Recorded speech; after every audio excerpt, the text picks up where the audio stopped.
எப்போது பஹல்காம் பயங்கரவாத தாக்குதல் நடந்தது?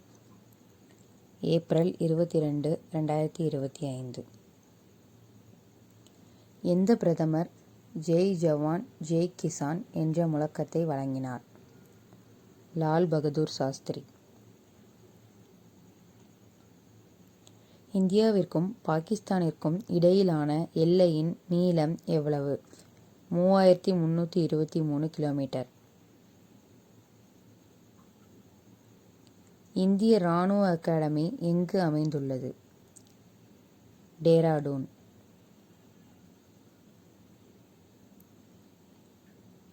ஆயிரத்தி 1971 இந்தியா எந்த நாட்டின் விடுதலைக்காக பாகிஸ்தானுடன் சண்டையிட்டது? பங்களாதேஷ். இந்திய இராணுவத்தின் மிகப்பெரிய அங்கம் எது? காலாட்படை. ஆபரேஷன் சிந்தூர் எப்போது தொடங்கியது? மே 7, 2025.